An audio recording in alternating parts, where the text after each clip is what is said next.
What's happening, YouTube? It's K Mega 405 live from the 405, where I'm just your regular gamer talking to the intelligent gamers. Now, I stayed away from social media all day today. I popped in this evening, and it was just to see the temperature in the room, and of course, it was what I expected. It was people still talking about the Scalebound situation, and it was a lot of hate. So, and rightfully so. I can understand why a lot of people are upset. And that's kind of like where I was yesterday when I did BGST. I was such mixed emotions. I was so upset, disappointed, because the game that you're looking at is my most anticipated game of 2017, and that game is gone.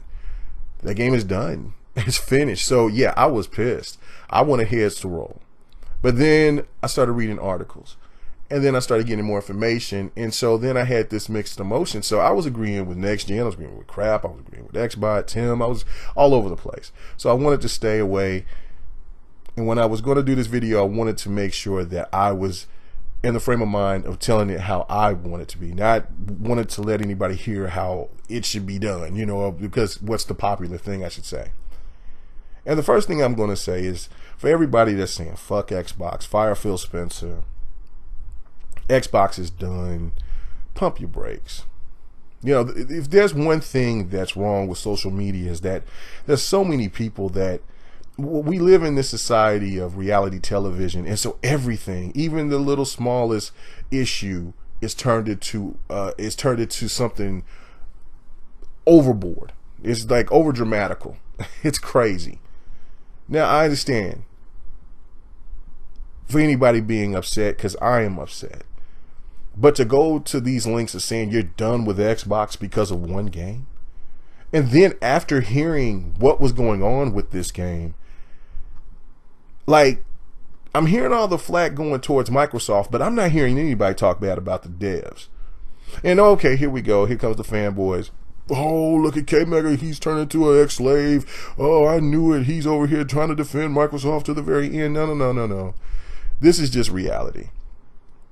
For the job that I do, when I go to my contractors and the contractor needs what they need it right then and there. There's a deadline.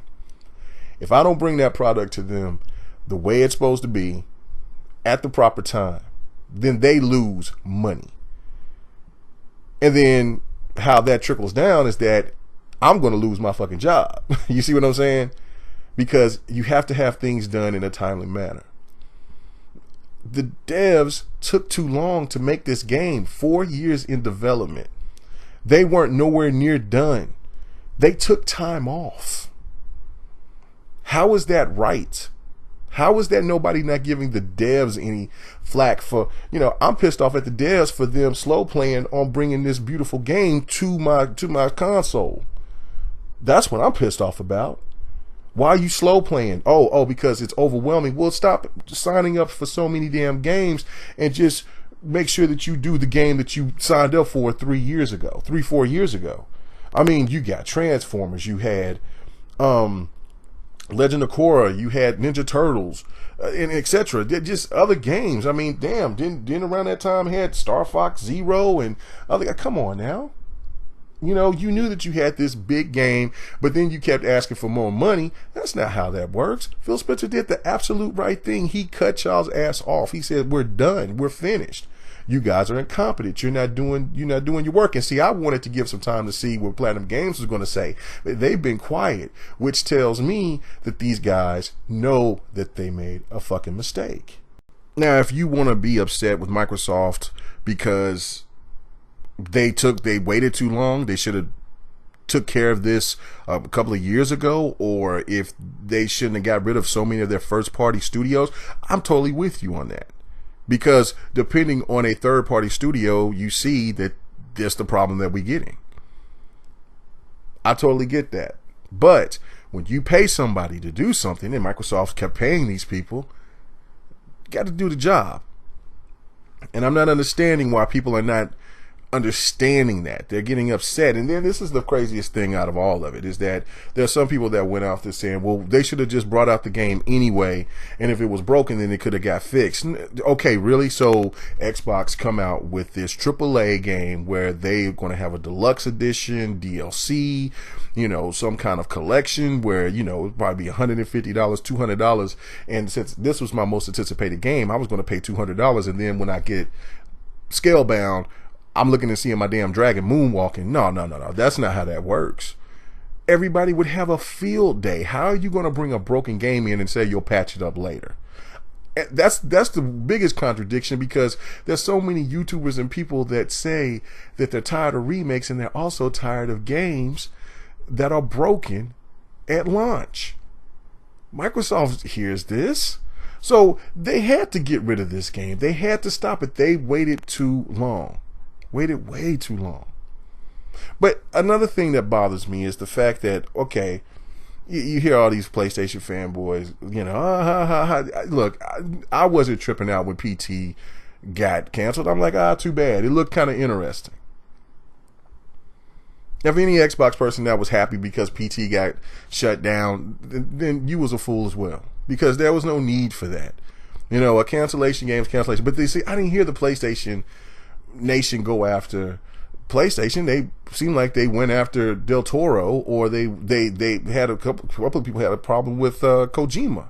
You know, like, oh, you know, what was going on? Why did this happen? Who was this? Didn't hear a lot of flack. And then everybody wants to make fun of Xbox because they have canceled games, but every company does it. See, this is what cracks me up, because PlayStation has games that's canceled, right? PlayStation 4. There was the Legacy of Kain, Dead Son.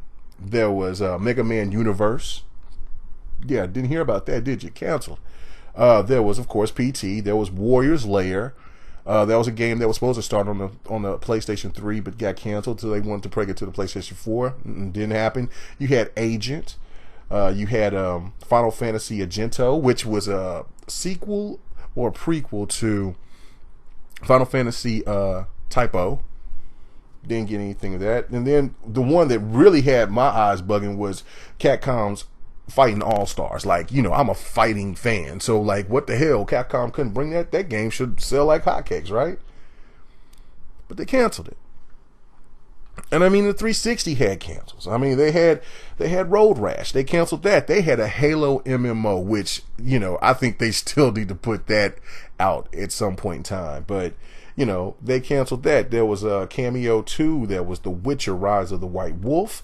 There was Time Splitters 4. You know, and then there was this game called Cypher Complex, which was kind of like a mix of Splinter Cell and Metal Gear Solid, which sounds really dope, but it didn't see the light of day. And you can have exceptions to the rule. I mean, look at Final Fantasy 15. Took 10 years to make. Absolutely quality game, but then you look on the flip side, you see The Last Guardian. Not so much. You got broken games that people brought out and wanted to patch up, like Street Fighter 5 and No Man's Sky, but those games were absolutely broken. So it doesn't just sit there with Microsoft. It goes all over the board. I mean, I could go all the way back and think about a game called Thrill Kill. Thrill Kill was this game. The only way that you could play it is if you got an emulator or if you had a modded PlayStation. And the game was really graphic. It was crazy. It was wild. I could see at the time why that game didn't get any play. Or that, you know, Sony shut it down, because it was really graphic. But the game wasn't fully done, so because they closed the doors, and so the graphics looked really bad, and the controls were shit. But still, to this day, I have friends that pop up and say, "You remember playing that crazy ass game?" It was a cool game for what it was, but it got canceled. This happens in the industry, so I think people need to slow their roll, pump their brakes, understand that this is a business. But I definitely like to hear your thoughts about this. Everybody have a good one. Peace.